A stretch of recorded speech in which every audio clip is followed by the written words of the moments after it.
Twitter पर trend कराने के लिए बनाए गए ये मीम युवाओं की बेचैनी का प्रदर्शन करते हैं, उनकी हताशा भी झलकती है। वे प्रधानमंत्री पर कभी कटाक्ष करते हैं, कभी कभी उनकी सरकार को ललकारते हैं।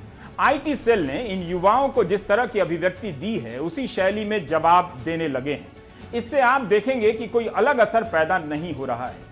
कई दिनों तक लाखों ट्वीट करने के बाद भी रोजगार का सवाल केवल परीक्षा और नियुक्ति पत्र तक सिमट गया है।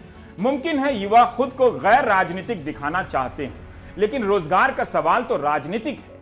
इसके लिए सरकार और विपक्ष दोनों पर दबाव बनाना पड़ता है और उनसे रिजल्ट नहीं, रोजगार की नीतियों के बारे में पूछना पड़ता है। तब युवाओं को उन आर्थिक नीतियों को लेकर सवाल करने होंगे जो जीडीपी के आंकड़े तो देते हैं मगर रोजगार के आंकड़े नहीं देते। अपना देखने और कतरा कर निकल जाने की आदत हमारे युवाओं को इस हद तक संकुचित कर चुकी है कि लाखों ट्वीट में आपको उनके ही बीच की एक युवा दिशा रवि और नवदीप कौर को लेकर कोई राय नहीं दिखेगी, जबकि ट्रेंड कराने के लिए इन युवाओं ने भी वही टूल किट बनाए जिसके आरोप में दिशा रवि 7 दिनों तक जेल में बंद रही।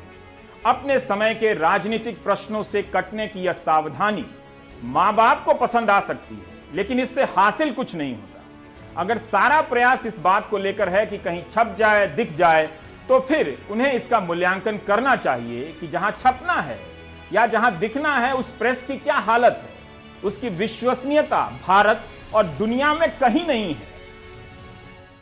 क्या युवाओं से आर्थिक नीतियों के आर पार देख लेने की उम्मीद करनी चाहिए? क्या उसके बगैर रोजगार का प्रश्न इस राजनीति में स्थापित होगा?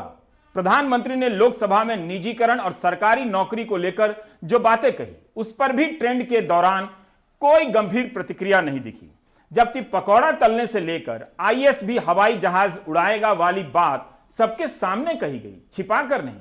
उम्मीद है इस बयान से प्रभावित मां बाप और रिश्तेदार व्हाट्सएप ग्रुप में बच्चों को समझाएंगे कि आईएएस की तैयारी छोड़ दो, इसमें दोष युवाओं का भी।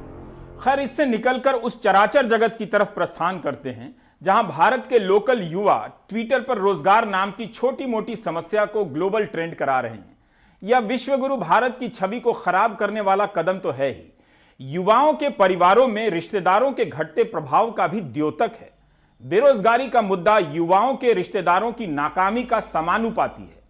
रिश्तेदार जितने नाकाम होंगे, बेरोजगारी का मुद्दा उतना प्रमुख हो सकता है। नौजवान मुझसे चर्चा मांग रहे हैं, मुझे टैग कर रहे हैं। इस बात पर फिर इंग्लिश बोलने का मन कर रहा है, लेकिन मुझे आगे दिल्ली दंगों पर भी रिपोर्ट दिखानी है, इसलिए रहने देता हूं।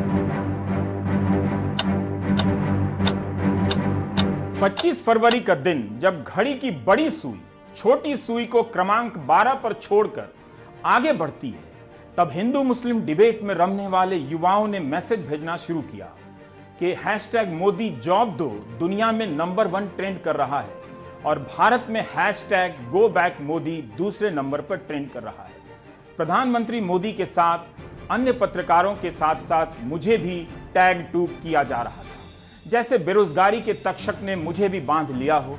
मेरे सपने में आने वाले नीम के पेड़ ने पहले ही चेतावनी दे रखी थी कि ट्विटर से दूर रहा करो। एक ग्लोबल ट्रेंड और दूसरा इंडिया ट्रेंड। युवाओं ने आज दूरदर्शिता का परिचय दे ही दिया। मोदी जी से रोजगार मांग रहे हैं, यह बात दुनिया को बता रहे हैं, लेकिन रोजगार ना देने पर मोदी गो बैक का नारा लगा रहे हैं, केवल भारत को बता रहे हैं। इन युवाओं को आज दोपहर 12 बजे तक 60 लाख ट्वीट करने की क्या जरूरत थी? वे क्या समझते हैं कि इससे कल के सारे अखबारों में पहली हेडलाइन बन जाएगी? कोटा के एक मास्टर साहब रवि मोहन तो बाकायदा बता रहे हैं कि हैशटैग कैसे ट्रेंड कराना है। इसी को टूल किट कहते हैं। दुआ कीजिए कि इनके घर में ईडी छापे ना डाले और पुलिस फर्जी केस बनाने ना पहुंच जाए। और उसमें होता क्या है कि कोई और हैशटैग ट्रेंड कर जाता है।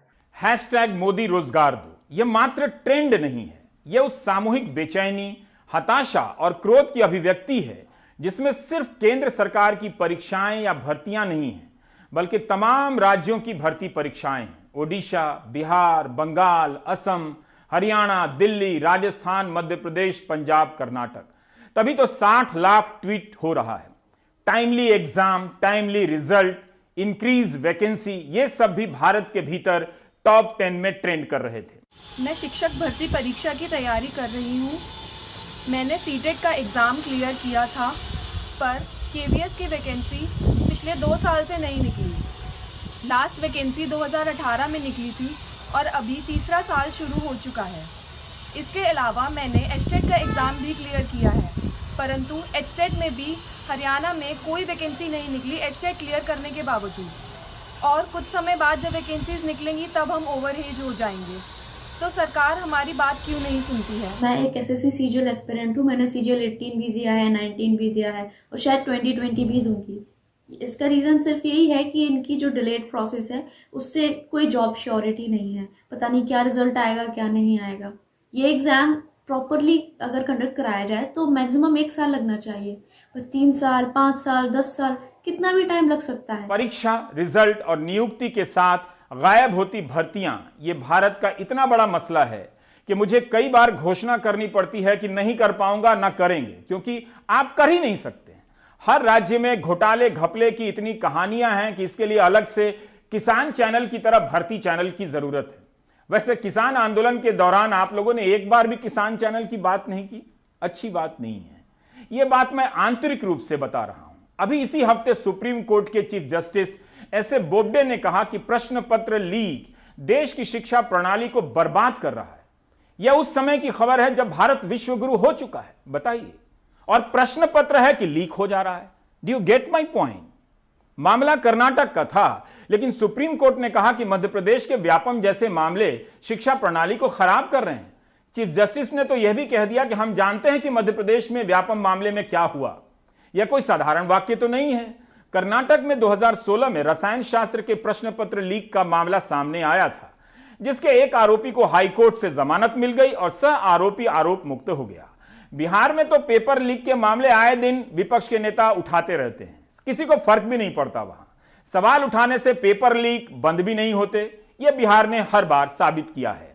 सरकारी नौकरी का सपना देखना कोई खराब सपना नहीं है। प्राइवेट सेक्टर अगर नौकरी दे पा रहा होता तो युवा सरकारी नौकरी की तरफ कम देखते। महामारी के दौरान करोड़ों लोग प्राइवेट सेक्टर से ही बेरोजगार हुए। नौकरी और सैलरी की शर्तें खराब हो चुकी हैं। व्हाट्सएप यूनिवर्सिटी में रिश्तेदारों के ग्रुप बच्चों को डांट रहे हैं कि प्राइवेट सेक्टर रोजगार देता है, निजीकरण जरूरी है। किस वेल्थ क्रिएटर ने कितना रोजगार दिया, कोई आंकड़ा नहीं है। सरकार ने कितना रोजगार दिया, कोई आंकड़ा नहीं है। किस तरह का रोजगार दिया, इसका भी आंकड़ा नहीं है। इसका आंकड़ा तो है कि हमारे देश के कुछ सबसे अमीर वेल्थ क्रिएटर्स की वेल्थ में कोरोना महामारी के दौरान 35% का इजाफा हो गया। लेकिन इसका आंकड़ा नहीं है कि कोरोना के कारण कितने लोग बेरोजगार हो गए। क्या इन सब प्रश्नों के बगैर किसी ट्रेंड का कोई व्यापक असर हो सकता है?